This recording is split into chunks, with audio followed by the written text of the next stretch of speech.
وبرکاتہ دوستو کی حال چال ہے؟ ٹھیک ہو؟ امید کرنے ہاں تسی سارے خیر و عافیت دے نال ہوو گے۔ اللہ تعالیٰ تمام نو اپنے حفظ و امان دے وچ رکھے، آمین ثم آمین۔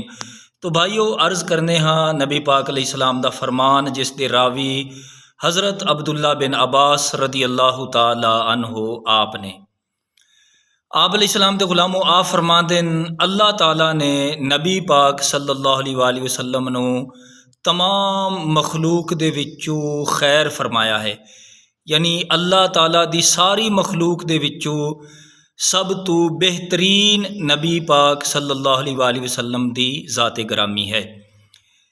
اور اس دے بارے قرآن پاک دی بے شمار آیات نے، اور نبی پاک علیہ السلام دے فرامین بھی نے، اور جس طریقے امام شرف الدین بصیری رحمۃ اللہ تعالی علیہ آپ نے فرمایا ہے، مولا یا صلی وسلم دائماً ابدا علی حبیبی کا خیر الخلق کلہم۔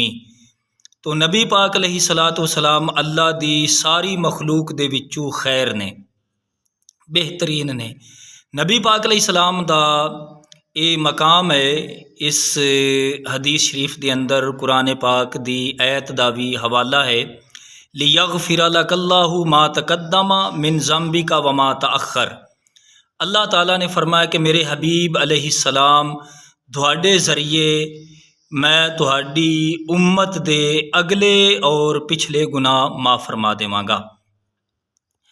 تو نبی پاک علیہ الصلاۃ والسلام دے توسط دے نال اللہ تعالیٰ حضور علیہ الصلاۃ والسلام دی امت دے گناہ بھی معاف فرما دے گا، نہ کہ اس جگہ مراد ہے نبی پاک علیہ الصلاۃ والسلام دے معاذ اللہ ذنب۔